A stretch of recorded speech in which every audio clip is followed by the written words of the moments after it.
The border wasn't a fence. It was a thinning of noise, a shift in light. 1 minute the truck buzzed through the cracked roads of southern Kenya, and the next, the world opened into silence, a kind of quiet that hummed in the bones. Cole Bennett stopped at the rusted checkpoint and stepped down into the red dirt. No guard, no flags, just an abandoned outpost and a warning carved into steel. Proceed at your own risk. He looked at the dogs in the bed of the truck. They didn't need words. Rex, the Presa Canario, moved first, a walking fortress with a gaze that could freeze marrow. His left ear was notched from Fallujah. His right eye bore a scar that stopped questions. Diesel, the Dogo Argentino, followed, silent, limping slightly, the legacy of a mortar strike in Mosul. He hadn't made a sound in over 2 years, but he moved with the alertness of a shadow about to strike. Ghost came last. The Cane Corso was almost unnaturally still, like something carved from midnight. His nose twitched once, his tail didn't move, his eyes never left Cole. Cole didn't speak, just reached down, undid the latches on each collar, and whispered to the air, "Find her." They crossed into Tanzania without ceremony, without welcome, just a man and 3 war beasts stepping into the great unknown. He hadn't told anyone, not his parents in Texas, not the army buddies still messaging him about the thing in Wyoming next fall. They wouldn't understand. This wasn't about law or strategy. It wasn't about recovery missions or trained extraction. This was about Ellie, his daughter, 13 years old, missing for 17 days. It began with a school trip, ecology research, a partnership program with an international wildlife non-profit. Everything supervised, safe, until it wasn't. They'd lost her somewhere between Ruaha and Mikumi. 1 minute she was hiking with her group, the next, gone. A possible animal interaction, the guide had said, hands trembling. The local authorities searched the first day, fumbled the second, gave up by the 5th. Papers said she was presumed taken by the wild. The embassy said Cole should prepare emotionally. But Cole didn't bury people who hadn't been found. Instead, he went home, opened the old footlocker beneath the floorboards, and looked at 3 sets of eyes staring back. They were older now. Slower, maybe. But something in their posture told him what he already knew.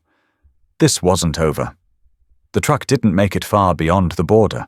It died with a cough near a burned-out fuel depot overrun by thorn bush. Cole shouldered the rucksack. The dogs flanked him naturally. Rex ahead, Diesel to the left, Ghost slightly behind and right. They moved like a single organism. They didn't bark. They didn't sniff around. They knew this wasn't play. This was deployment. By dusk, the terrain changed. The green disappeared. The wind picked up grit. Heat pulsed off the ground like a living thing. Cole's boots sank into sand that felt like bone powder. The map folded in his pocket was already useless. The trailhead washed out, coordinates smudged. GPS lost signal before noon. The first night came fast. Too fast. He set up camp behind a cracked boulder. The dogs curled close, not for affection, but formation. Rex faced north, Diesel east. Ghost didn't lie down. He just sat, body tense, ears rotating like sonar. Somewhere out in the dark, something screamed. Not human, not fully animal either. Cole reached for the sidearm under his vest, but didn't draw. Rex lifted his head and growled once. Low. Measured. That meant, don't worry yet, but stay awake. He slept 2 hours at best. Just enough to forget the last image of Ellie he carried in his mind. A girl with messy braids, one sock always lower than the other, arms wrapped around Ghost the day he came home from his final deployment. The morning was grey and sharp. They walked before the sun rose. At a roadside shack that might have been a store decades ago, Cole found an old man whittling wood beside a rusty kettle. The man said nothing but pointed south when Cole showed the photo of Ellie. Then he pointed again, downward this time. It wasn't just geography, it was warning. By midday, Diesel alerted. Head snapped west. Rex paused. Ghost pressed into Cole's leg. Then a sound, faint, almost wind, but not. A drum beat. One long, one short. Then silence. They kept moving. On the third day, Rex stopped dead. His paw on something half buried in dust. A shoelace. Bright pink, knotted badly, frayed at the tip. Ellie's. Cole didn't remember tying it. She must have done it herself. He crouched, hands shaking. The heat blurred the air around him. His voice caught in his throat. Ellie. Rex sniffed the lace, then looked up. Not back at Cole. Forward. Always forward. They camped under a dead acacia that night. No stars. Ghost didn't sleep. Diesel whimpered in his dreams. Cole sat with his back to a rock and stared into the dark. This wasn't war. This was something older, wilder. In the morning, they crossed into the flatlands where the lions lived, and somewhere beyond the heat mirage, where the sky kissed the dirt and the wind smelled like rust and salt, something was waiting. Something that had seen Ellie, or taken her, or was leading them to her. He didn't know yet, but the dogs did, and they didn't hesitate. The wind kicked up before noon. Not a breeze, not the kind that cools the skin. This one came in dry, abrasive, filled with sand so fine it worked its way into boots, eyes, and lungs. Cole pulled the faded bandana over his mouth and squinted beneath the brim of his cap. The dogs didn't flinch. They knew this kind of wind. It had a name in the Middle East. Out here, it didn't need one. It just meant, keep moving or get buried. The map was useless. It had been fading since day one, but now the ink ran like memory. Something you thought you could trust until it betrayed you. The GPS device in his vest gave out sometime last night, blinking its final signal before dying cold. Cole didn't curse. He didn't look up at the sky for answers. He just crouched, ran his fingers through the loose dirt, and let the dogs lead. Ghost moved first, nostrils flaring, body low, eyes scanning the wind like it spoke a dialect only he understood. Diesel followed, ears twitching at sounds Cole couldn't hear. Rex brought up the rear, his massive frame almost gliding over the terrain, head pivoting side to side like a turret. They weren't following a trail. They were following something deeper. Cole hadn't eaten since yesterday morning. A few almonds, 2 sips of warm water. It wasn't discipline. It was instinct. Keep the stomach light, the senses sharp. Hunger was temporary. Focus was survival. By mid-afternoon, the heat turned into weight. It pressed down on the chest, made thoughts sluggish, turned sweat into paste. Cole stumbled once on a ridge of rock, caught himself with his palm. When he stood, blood beaded on his knuckles. Ghost was beside him in seconds, nudging his thigh with a low rumble that wasn't quite concern, but not far from it. "I'm fine," Cole muttered, but his voice was dry paper. They passed an old transmission tower half swallowed by sand. Buzzards circled above it. The sky had no color, just gradients of exhaustion. Ahead, a smudge on the horizon began to take shape. Not a village, not even a cluster of homes, just 3 low structures, rounded and slouched like they'd been punched in the ribs by time. They approached with caution. Cole let the dogs go ahead, hand resting on the grip of his sidearm. Diesel crept forward like a whisper, disappearing into the shade of the nearest hut. Ghost followed, tail low, body coiled. Rex didn't enter. He stood at the threshold, unmoving. A bouncer at the gates of a memory. A boy appeared. Maybe 10. Bare feet, shirt 2 sizes too big. He didn't speak, just stared. His face was carved from suspicion. Cole reached into his pack slowly, pulled out the photo. Ellie. Laughing. Bright. Alive.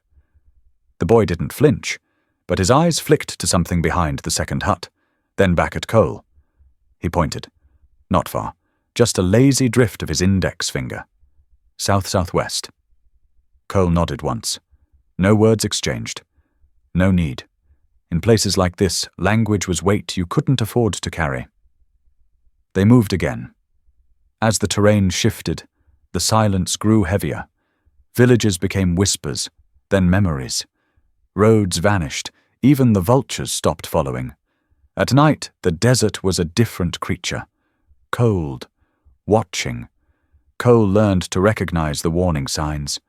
Rex wouldn't lie down if something was near. Ghost would press his body against Cole's back in sleep, his breath slow and even, but his ears on constant rotation. Diesel, even without a voice, would dream violently, legs twitching, breath fast, like he was chasing something in another world. On the fourth night, they took shelter beneath a collapsed transport container. The walls were scorched from a long-forgotten fire. Inside, scrawled in black on the rusted steel, was a single word. Girl Cole froze. He didn't breathe, just stared. It wasn't proof. It wasn't even handwriting he could recognize. But it was enough to make his stomach clench. Rex barked once, short, urgent. Then Ghost stood, hair bristling along his spine. Diesel turned his head toward the darkness and let out a low, almost imperceptible whine. Cole reached for his flashlight. No sound. Then movement. Fast. At the edge of the light. Not human. Not exactly animal either. He didn't chase it. The dogs didn't break formation. Whatever it was had no interest in confrontation. Not yet. In the morning, they found tracks, footprints, not boots, not hooves, bare feet, small, maybe Ellie's, maybe not. They led to a dry riverbed and vanished in the cracks. They followed anyway. The sun returned with vengeance. Skin peeled from the back of Cole's neck. His boots split at the heel. He poured the last of the water into a metal bowl. The dogs drank in turns. Not greedily. Almost ritualistically. When Cole offered his hand to Diesel, the dog leaned in, licked the sweat from his palm. Thanks. That was thanks. By dusk, they reached a bluff overlooking a wide valley of acacia and dried elephant grass. In the center stood a single hut, surrounded by burnt posts and bones. Smoke curled from the roof like an exhale. Ghost took one step forward, then stopped. Rex growled low. Not at the hut, at the ground. Diesel dropped to his belly, nose pressed to a patch of soil darkened by something more than shadow. Blood. Still fresh. Cole's stomach turned cold. He crouched, pressed his hand to the dirt. Still warm. Someone or something had been here, recently. He rose slowly, eyes scanning the landscape. No sound, no birds, no wind, just the weight of silence pressing in from all sides. Then, in the distance, a sound broke through. A laugh, high, dry, unnatural. The dogs turned in unison. And Cole knew. This wasn't just search and rescue anymore. Something had started following them. The river had no name on any map. It cut through the land like a scar, narrow but fast, its water the color of tarnished steel. Cole stood on the bank, his boots sinking into damp sand. He had followed faint tracks all morning, bare feet pressed into soft clay, but they ended here, swallowed by the current. The sun burned low and white. A smell of mud and something else, fear, maybe, hung in the air. Rex froze first. The big Presa Canario stood at the edge of the water, hackles rising along his shoulders. He lowered his head, nose working. Then a sound escaped him. Not a bark, not a growl, a low vibration that said danger and grief in the same breath. Cole moved toward him slowly. Ghost padded alongside, his black coat gleaming wet from the river mist. Diesel limped a little, his left paw bleeding, from a cut hidden under dust. Ghost noticed, veered off, and began to clean Diesel's wound with deliberate strokes of his tongue, as if to keep him steady, as if to anchor him. Diesel's breathing slowed. He didn't resist. Cole crouched beside Rex. In the dog's jaws hung a small, soaked scrap of fabric. Pink and blue, cartoon foxes printed across it, faded from washes. It was Ellie's shirt, the one she wore on their last hike in Yellowstone before the divorce papers came. The one he'd almost thrown away, but she begged to pack for Africa. His throat closed. He took it from Rex gently. It smelled of river and sun. Not her, not anymore. He pressed the shirt to his face, eyes burning. He wanted to believe it meant she was alive. But a shirt was only a shirt. The current might have carried it from anywhere. Still, it was more than he had before.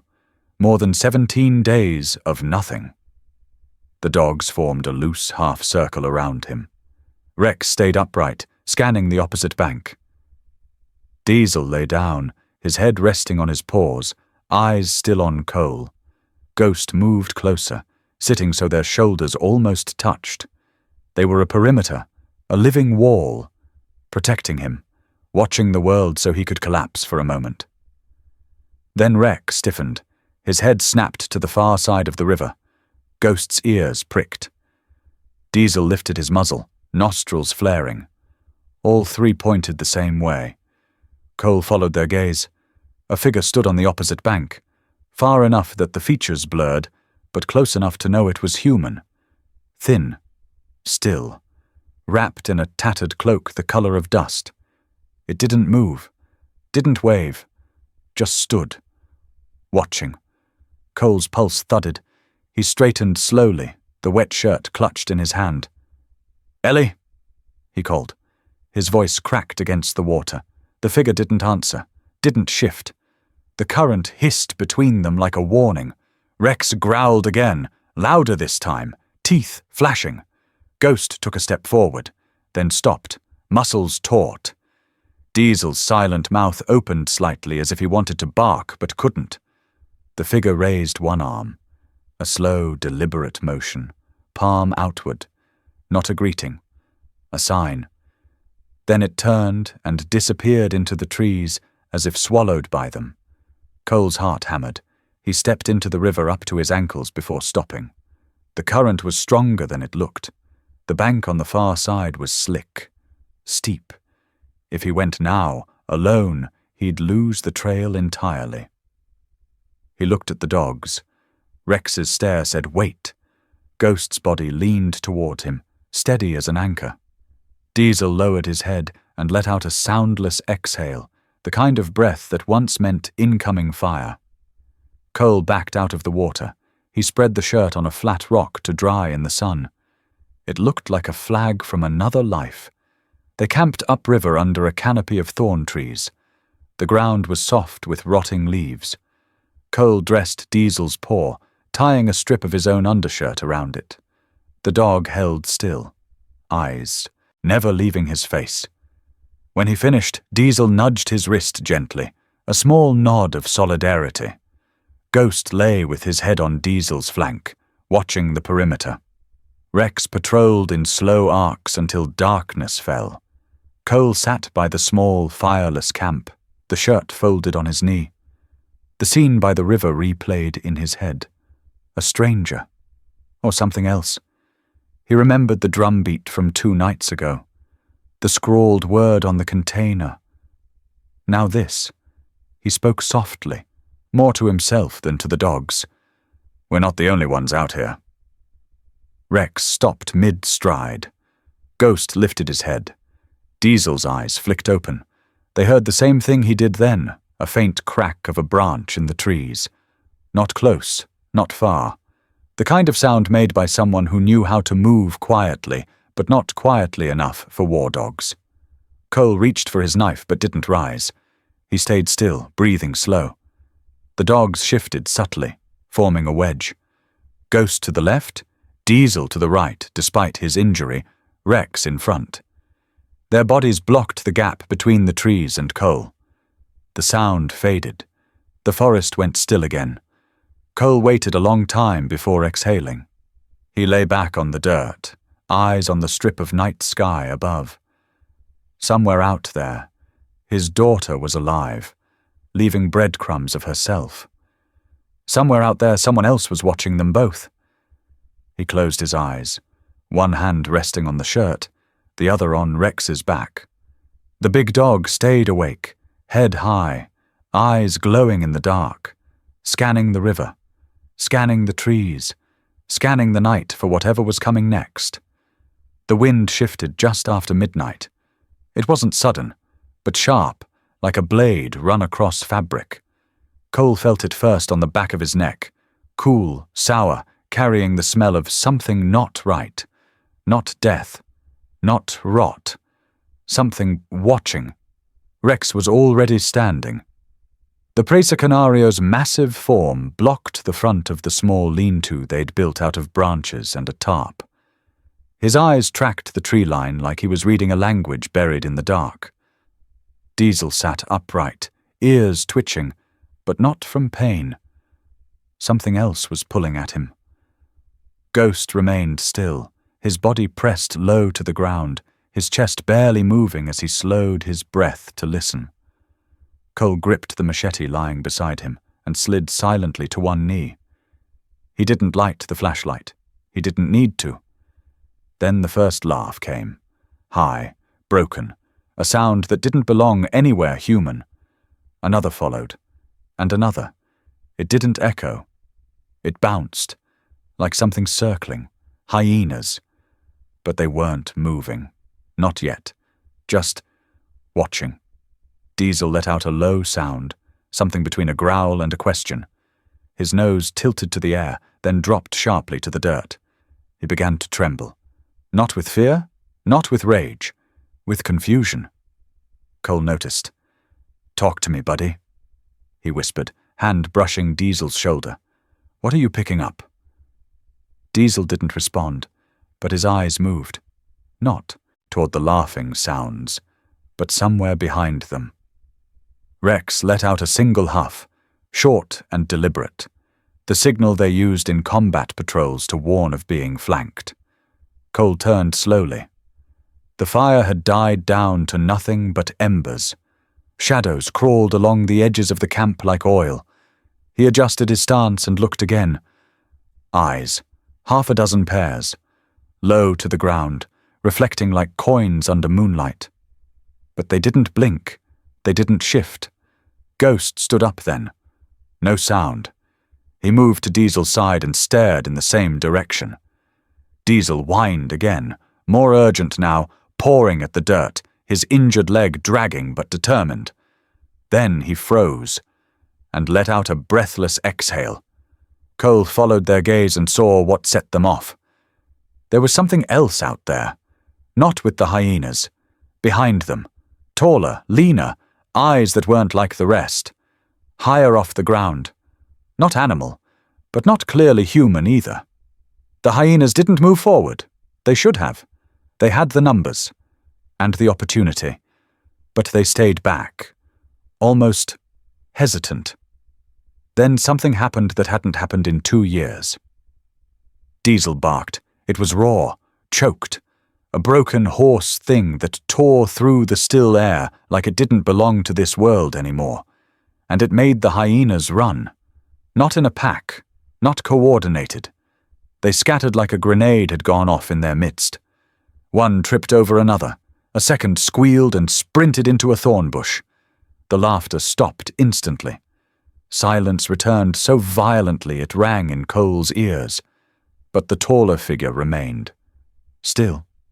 Watching. Rex stepped forward, teeth bare, growling deep from his gut. Ghost moved next to Cole, pressing against his leg. Diesel was shaking now, his eyes locked on that shape. It turned, slowly, then vanished into the brush. Cole didn't follow. Neither did the dogs. Not this time. They didn't sleep the rest of the night. By morning, the trail ahead was harder to read. The sun rose sickly, filtered through a haze of dust and smoke from somewhere far off. Cole checked the shirt again. Still dry. Still stained. Still theirs. Diesel wouldn't eat. He sniffed the rations, then stepped back and lay down with his head between his paws. Ghost nudged him, once, twice, then gave up and sat beside him like a sentry. Cole examined Diesel's bandaged paw. No infection, no heat, but the dog's heartbeat was too fast, and his breathing too shallow. "You saw something," Cole murmured. "Something none of us did." He didn't expect an answer. But Ghost shifted slightly and stared out toward the brush. Rex remained standing. All morning. They moved slower now. Diesel lagged behind, but refused to be carried. Ghost walked close, flank brushing his, as if sharing strength by contact. Cole kept scanning the horizon, then behind. Always behind. They found claw marks on a tree. Hyena. Maybe. But too high.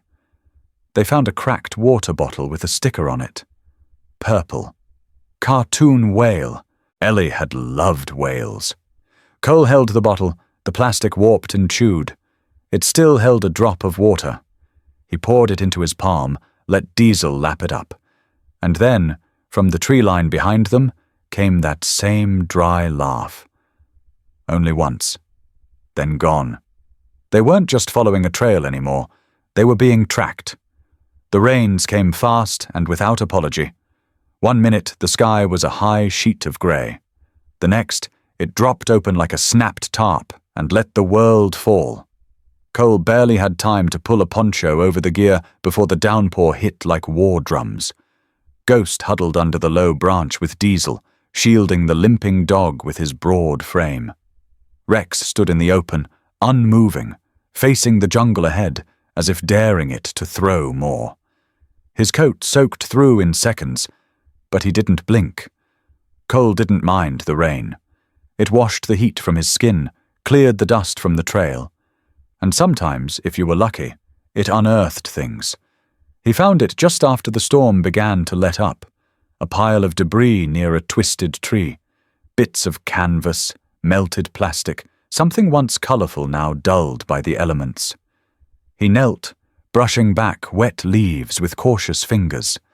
His knuckles hit something soft, pliable. Fabric. A drawstring bag, torn at the corner. The kind Ellie used to bring to her soccer games. Inside, soaked through and folded in on itself, was a notebook. Spiral-bound. The top edge melted. The pages stuck together like old wounds. Cole peeled it open with care. Half the ink had bled into blur. Some of the pages were blank. Others looked like they'd once held drawings, maybe animals, maybe just doodles. But one page near the middle was legible. Barely. In shaky pencil across warped lines. "I'm alive. Ellie B." That was her handwriting. He didn't need to compare. He knew the way she made her capital E's too wide at the bottom. He knew the way she pressed the B too hard. Like always. Cole's legs gave out beneath him. He sat in the mud, clutching the soaked notebook to his chest. His breath came shallow, then sharp, then all at once. His throat tightened, and for the first time in weeks he let it break. He wept. Ghost came first, pressing against him. Silent as always. Diesel limped closer, his face just inches from the paper, tail twitching once. Rex approached last, nosing the area around them, alert but not tense, protective. They stayed like that for minutes that felt like absolution. Then Rex stopped, his body locked, eyes forward, head high. Cole felt it too, the shift, the tension in the air. He looked down at the ground, the edges of the clearing where the soil had softened from the rain. He spotted it just beside his boot. A footprint. Not Ellie's. Too large, too deep, too fresh. Then another, and another. 3 sets total, all around the clearing. Cole rose fast, eyes scanning the edges of the camp. His hands moved by memory, pulling the sidearm from his belt without looking. "Someone's been here," he whispered. Ghost turned. Diesel tried to rise fully, staggered, then held his ground.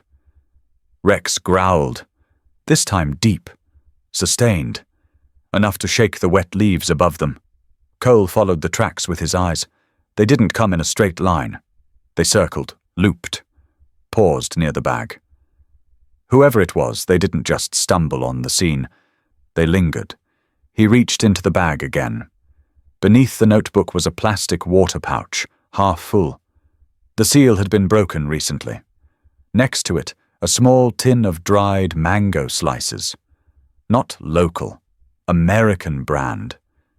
He checked the dates on the packaging. Still in date. Still sealed when Ellie packed it. She'd been here. She left this behind, but someone else found it before him. His eyes tracked upward to the ridgeline. It was too quiet again. No birds, no insects. That wasn't natural after rain. Ghost let out a low huff. Cole turned to see the Cane Corso staring at the slope. There.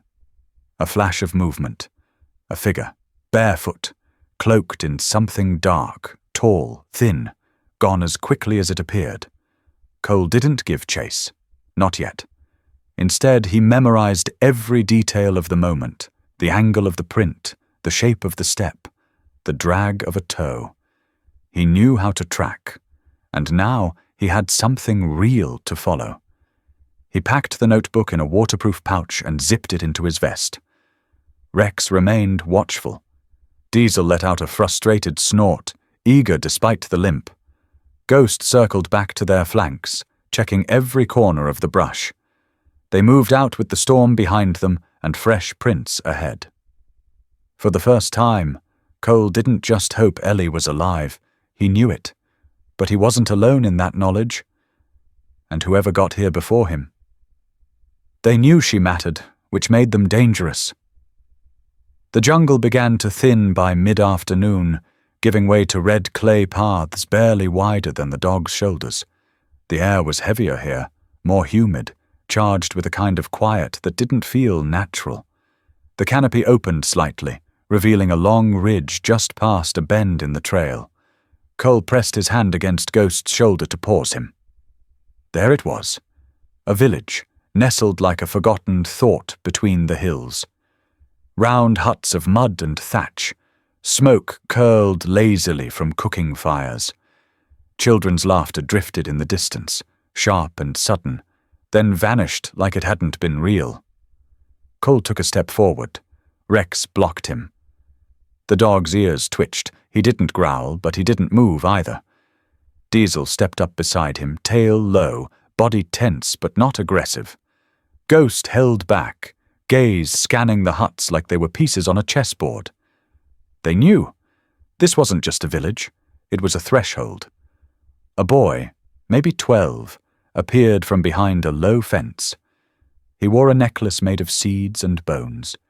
His dark eyes held the kind of stillness Cole had seen in soldiers long after combat. The boy stared at the dogs, then at Cole.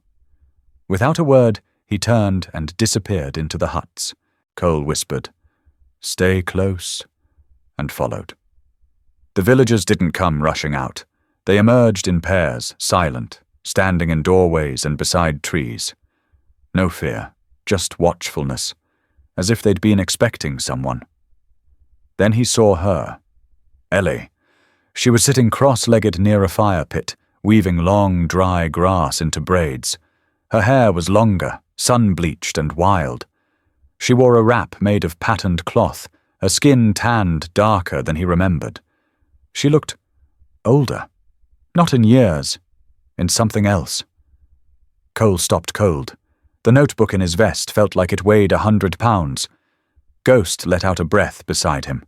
Rex didn't move. Diesel took one step forward, then froze.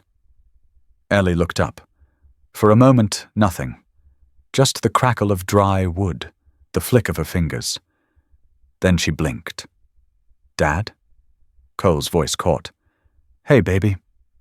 She stood slowly, like someone waking from a dream she wasn't ready to leave. He stepped forward, but she didn't run.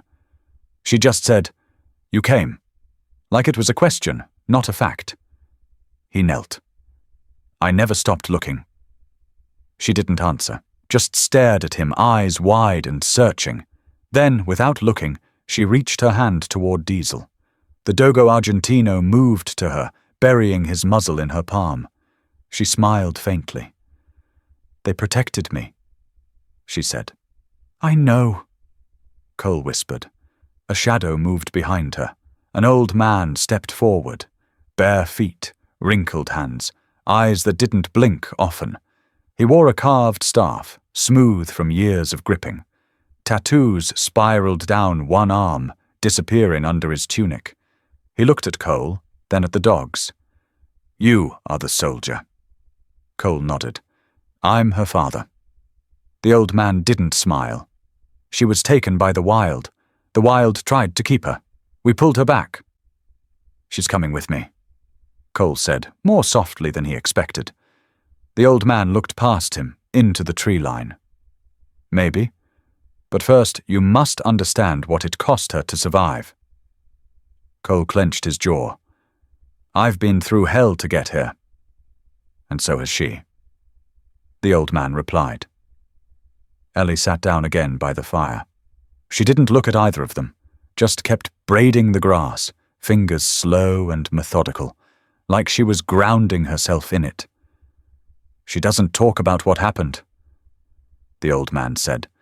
"At first she wouldn't eat, wouldn't sleep unless surrounded by fire and noise. She watched the trees like they whispered things only she could hear." Cole's hands curled into fists.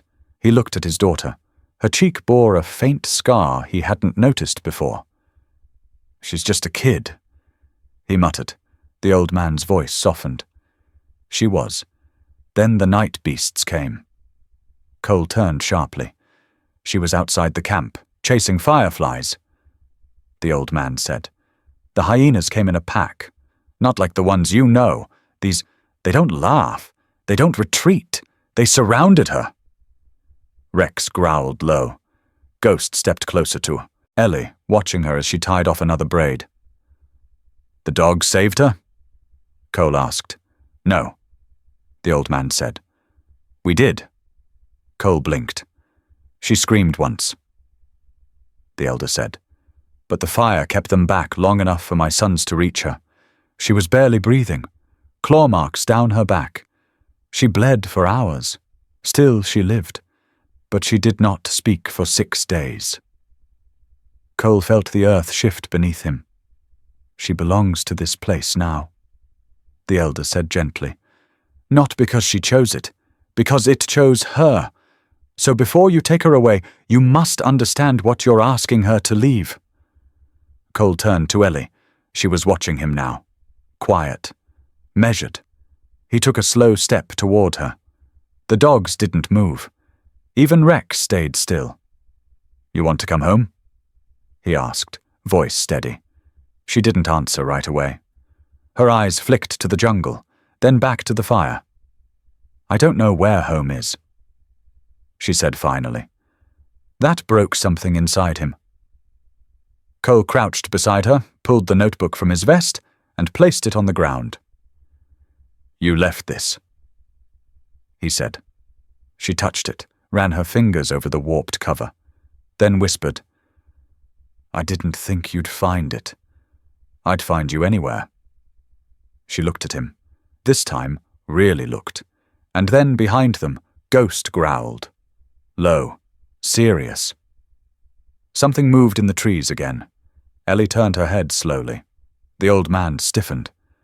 "There are eyes," he said, "that never leave this place. Even now." Cole rose to his feet, fists clenched, body ready. But Ellie just whispered, "It's not done yet." The wind died just after nightfall. Fires crackled in their pits, and the smell of roasted root vegetables hung in the air. Somewhere deeper in the jungle, a bird gave a final shriek, and then nothing. No frogs, no cicadas, not even the soft rustle of bats. Silence swept over the village like a tide. Cole stood near the fire ring with Ellie beside him, her shoulders drawn tight, braids pulled back behind her ears. Ghost lay close to her feet, body still but eyes scanning. Rex paced the outer ring of the compound, every third step pausing to listen. Diesel hadn't eaten all day. He limped to the far end of the village perimeter and lay down with his head up, ears back. Something was coming. Every animal in the camp knew it. The elder emerged from his hut. His staff thumped the ground once, then he walked to the fire, knelt, and began to draw in the dirt with the end of the wood. Symbols, spirals, slashes, crosses. One of the women brought a bowl. Inside was a red powder that smelled like iron and dry leaves. She handed it to Ellie. Ellie didn't flinch. She dipped her fingers in and turned to Ghost. The Khan Corso didn't resist. She brushed a line of powder across his shoulders, down his spine. He didn't even blink. Cole watched her, unsure what this ritual meant, unsure if it was superstition or something more. It keeps them from seeing what they want, the elder said quietly. What are they? Cole asked. They were once like the hyenas. The old man replied. Then something older found them. Cole didn't answer. He reached down and unstrapped the combat knife from his boot, the one he hadn't touched since Afghanistan. It felt light in his hand, familiar. Ghost moved closer to Ellie, who had now begun marking Diesel's coat with streaks of red. The dog gave her a low, trembling sound, but didn't move. Rex stood beside Cole now, body squared, nose in the wind. And then he let out a warning bark, sharp, explosive. They were here. The forest erupted. From the dark came not howls, but panting, wet, fast, unnatural. Something low and fast burst from the trees, and then another, and another. A dozen. Four-legged, but wrong. They moved like dogs, but heavier, lower, faster, eyes glowing, bodies hunched. Muzzles too long, limbs too jointed, like they'd been bent by hands that didn't understand anatomy. The villagers screamed. Some ran. Others grabbed spears and torches. The firelight flared. One of the creatures lunged at the nearest hut, claws scraping mud walls. Rex intercepted midair, slamming into it with a force that knocked them both over. The thing screeched, a warbled, broken sound, and twisted under Rex's bite. Teeth met throat. A gurgle. Silence. But more poured in. Cole saw Diesel leap from his post and launch into the fray, even with his limp. He sank his teeth into the leg of one beast and dragged it down. Another crashed into his side, throwing him into the dirt. Diesel didn't rise. "Diesel!" Cole shouted, taking 2 steps before something massive charged him. He swung the blade.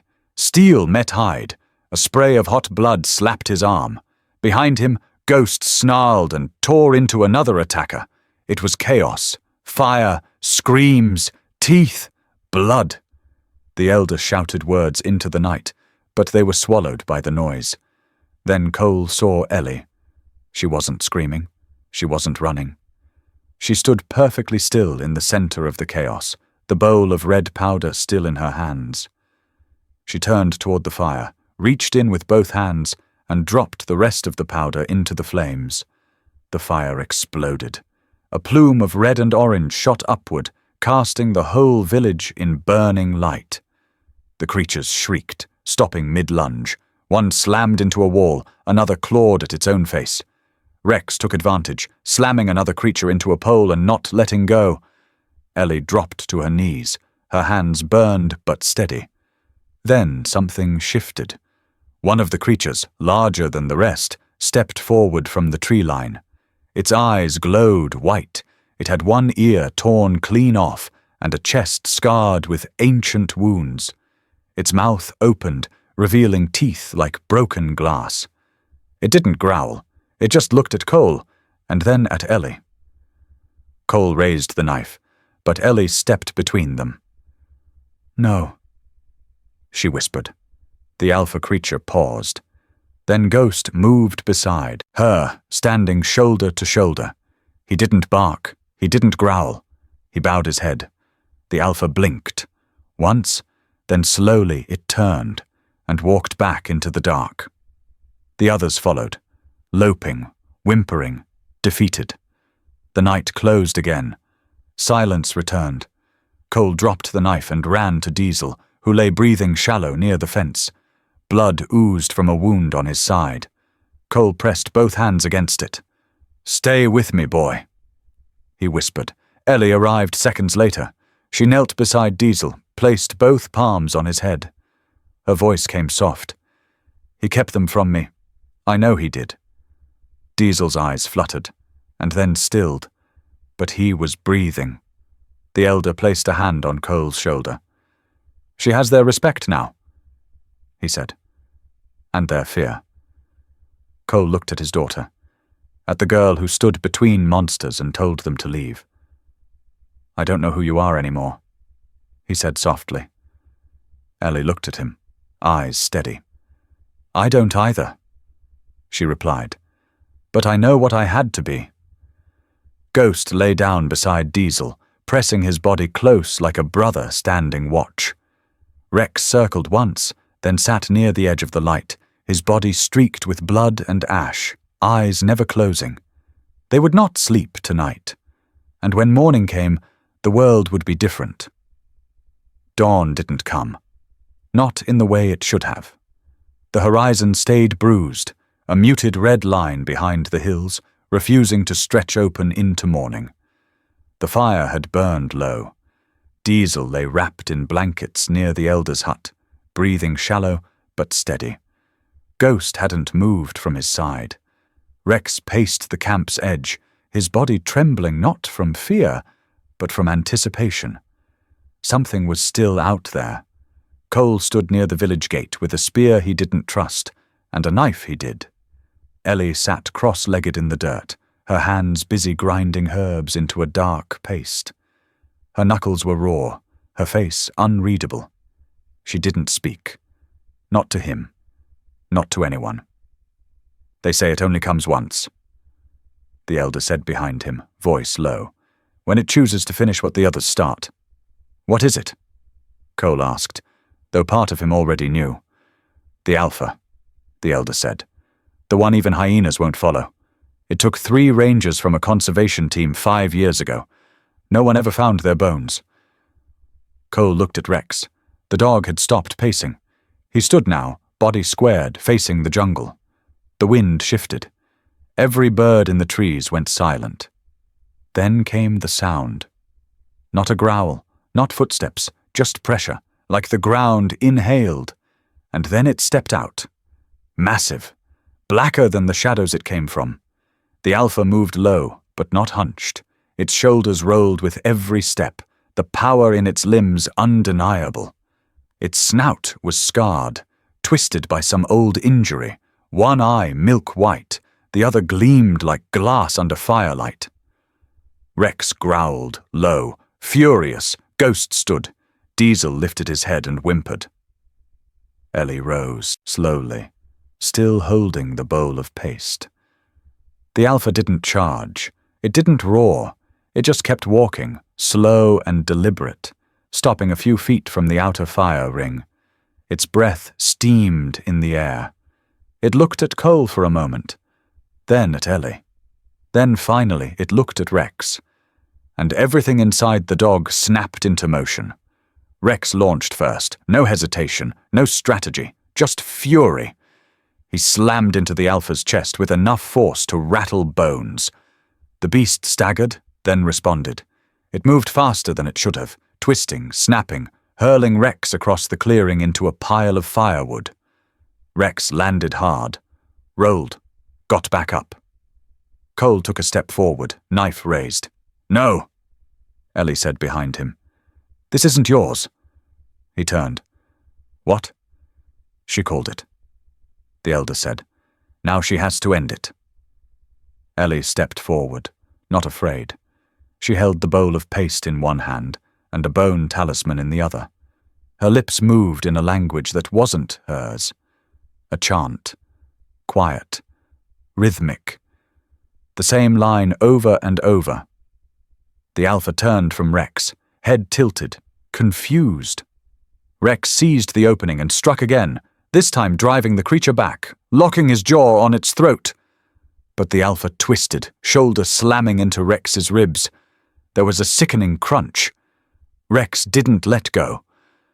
Cole started forward. Ellie shouted something. The alpha stopped. Mid-motion. It was frozen. Rex was still latched to its neck, but not shaking. He was waiting. Ellie stepped between them. The fire crackled. The paste in her hands glowed slightly under the light. She reached out with the bone talisman and touched the creature's forehead. It didn't flinch. Her voice dropped to a whisper. "Return what was taken." And then the alpha howled, not in pain, not in anger, in surrender. It pulled away from Rex gently. Blood dripped from its throat, but it did not attack. It circled Ellie once, slowly, then lowered its massive head to the dirt. Ghost moved then, quietly, stepped between Cole and Ellie, and stood guard.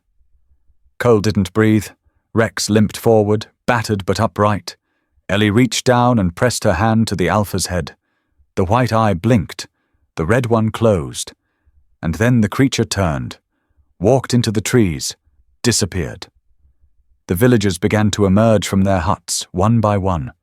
Cole dropped the knife. Ellie knelt beside Rex, placed her forehead against his. "You brought it back," she whispered. "You held the line." Rex licked her cheek once, then collapsed in the dirt, alive, barely, but alive. Ghost came to his side and lay across his back, anchoring him in place. Cole stepped forward. Ellie looked up. Her hands were shaking now. "He wasn't a monster," she said. "He was waiting for someone to remember who he used to be." Cole nodded, slowly. "You did that." She didn't smile. She just looked towards the trees. "They'll come again?" "But not tonight." The elder stepped forward and placed his hand on her shoulder. "Tonight, they rest." The village lit fires high, but the biggest one burned for the war beast that didn't kill, but saved, and the girl who spoke his name back into the world. Morning came like a truce. No roaring wind, no bleeding sky, just a slow, warm light crawling across the village clearing, touching the battered huts and the half-burned fire pits, coaxing shadows back into their corners. Cole sat outside the elder's hut, arms resting on his knees, watching the dogs. Rex lay curled near the threshold, ribs wrapped tight with cloth and paste, one eye closed, the other still fixed on the tree line. Diesel was up, barely pacing small circles near the fire, his hind legs stiff, but weight-bearing. Ghost sat farther back, statue still facing the narrow trail that led into the deep forest. He hadn't moved since before dawn. The beasts hadn't returned. Not one. The jungle was quiet again, almost unnaturally so. Ellie stepped into view, barefoot, hair unbraided, skin streaked with the remains of ritual paint.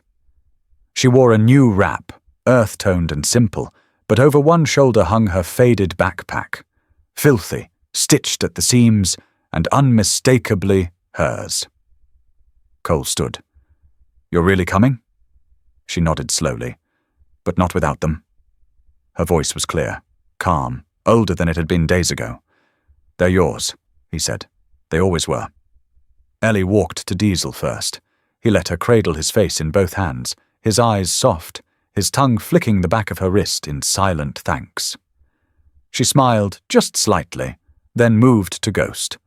The Cane Corso didn't turn, didn't react, but when she touched his shoulder, he leaned, just barely, into her. Last, she knelt beside Rex. His breath was shallow but steady. She ran her fingers gently across his scarred cheek, then pressed her forehead to his. "You did everything I couldn't," she whispered. "Now rest." Rex exhaled through his nose, eyes closing for a brief second. The elder approached them with a carved box in both hands. It was made of some pale wood that smelled faintly like smoke and salt. He opened it to reveal a necklace made of bone fragments, small, smooth, tied together with braided sinew. He held it out to Coles.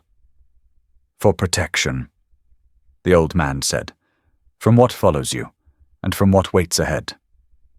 Cole took it, nodding once. He didn't ask what the bones were. He just slid it over his head. It was warm against his skin, like it had been worn before. Carried memory. "Thank you," he said. The elder placed a hand over Cole's heart. "Remember, the world you return to has teeth, too. They just wear different skin." They left the village in silence. Ellie walked between Ghost and Diesel, one hand on each dog. Cole brought up the rear, Rex walking slowly beside him. No leash, no need. The bond between them had long since outgrown rope. The trail out was different. The forest had shifted. The underbrush didn't fight them. The heat didn't press down with the same weight. It was still wild, still untamed, but it no longer resisted their passing. At midday, they stopped near a rise overlooking the old riverbed. Cole set down his pack and turned to find Diesel testing his legs, small, steady steps in a circle, tail up, head high. Ellie laughed. It was soft. Real. "You're walking again," she said. Diesel looked at her, then back at the trail, as if to say, "Always was." Ghost circled wide, checking the perimeter.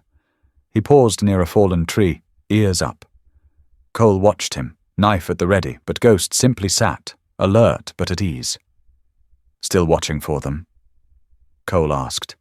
Ellie nodded. "He doesn't trust peace." Neither did Cole. They camped that night near an abandoned ranger outpost, just a foundation and half a wall. Cole built a small fire. Ellie boiled water with a cracked kettle she found hanging from a tree limb. She moved with practiced rhythm, as if the jungle had taught her something the cities never could. Rex took his place at the doorless threshold. He didn't sleep. He just lay there, head up, eyes scanning the tree line, breathing slow, steady. The doorway was his now. Ghost curled near Ellie. Diesel stretched long beside Cole, one paw twitching every now and then in dream. Cole looked up at the stars, one hand on the bone charm around his neck. They were halfway home, but whatever waited for them on the other side, he knew they wouldn't be the same. None of them would. And maybe they weren't supposed to be. The plane wheels hit the tarmac with a dull screech. Cole didn't breathe until he felt the cabin doors hiss open and the heavy air of home, sterile, cool, unmistakably American, filled his lungs. They were back. The customs officer didn't ask many questions. He took one long look at the trio of scarred dogs, the teenage girl with the worn backpack, and the man whose eyes held a kind of silence that made most people back off. No one challenged them. No one asked how or why they'd crossed half a continent with no papers, no GPS, no support. Cole appreciated that. Back in their small, weathered house on the edge of Flagstaff, everything looked the same. But nothing felt the same. Ellie didn't speak much. She slept more during the day than at night. And when she was awake, she drew. Not animals, not trees, just eyes. Rows of them. Some wide and blank, others narrowed like they were watching her. Always in the dark corners of the page. Never in the light. Cole tried once to ask what they meant. She looked up, blinked once and said, "Some of them followed us." Then she went back to sketching. Ghost stayed near her always. He'd taken to sleeping outside her room at night, his body pressed tight against the doorframe. Diesel, though slower, had begun walking laps around the yard again, his old rhythm coming back. And Rex, now with more scars than clean skin, parked himself by the front door and didn't move unless Cole did. The dogs weren't pets anymore. They never had been, not really. They were soldiers, brothers, and they had brought his daughter back. Cole started waking at 3:17 a.m. every night. No sounds, no dreams, just a chill in the room, and the feeling, undeniable, that something was watching the house. Not threatening, just observing. He'd check every door, every window. Ghost always lifted his head when Cole passed, never moving, but always alert. Sometimes Rex would already be sitting at the door, eyes trained on the tree line beyond the yard. Cole started keeping the porch light on, not because he was afraid, but because whatever followed them deserved to know they were being watched too. Weeks passed, life settled. People from town came by to ask questions. The sheriff, a state investigator, a woman from CNN. Ellie didn't speak to them. She'd sit on the porch with Ghost beside her and draw. When they pressed, she'd slide the notebook over. One image after another. Eyes. Some looked human. Others didn't. No one asked twice. Cole went back to small jobs around town. Carpentry, fence repair, engine work. Just enough to keep his hands busy. But every time he looked up and saw Rex standing still in the yard, scanning the horizon, a quiet weight settled in his chest again. They hadn't left everything behind in Africa. Some things came home. One evening, Ellie brought him a sketch. It was rough, done in charcoal. 3 dogs at the edge of a campfire, a girl kneeling beside them. And behind her, in the trees, 2 massive glowing eyes. Cole stared at the image for a long time. "Why do you draw them?" he asked. She didn't answer. She just whispered, "So they remember I didn't run." That night, for the first time in a month, Cole slept until sunrise. The world didn't feel safer, but it felt honest. There were moments now, small ones, when Ellie would smile, usually when Diesel managed to chase a squirrel again, or when Rex let a baby rabbit live. She'd sit in the grass, lean against Ghost, and hum songs she didn't remember the words to. They were healing, not quickly, not entirely, but together. And sometimes, late at night, when the house was silent and the stars were too bright, Cole would stare out the window and whisper the same words that had started it all. "Find her." And he would remember the moment the leashes came off, when war beasts became protectors, when instinct beat out strategy and loyalty outweighed logic. The truth is, he didn't save Ellie. They did. The dogs, the ghosts, the beasts. Now he lives each day watching them grow old, watching Ellie grow stronger, and he carries that one question with him always. What remains when everything else is taken? Love, grit, and the kind of loyalty that runs on 4 legs and never needs words. So tell me, what's your story with a loyal pet? If you've ever been saved by a bark in the dark, by fur against your palm when you felt alone, if you've ever looked into your dog's eyes and known they would die for you without hesitation, then you understand. You're not just a dog person, you're part of the pack. Subscribe to German Shepherd Stories for more true tales of loyalty, bravery, and the bonds that never break. Your story might be the next one we tell.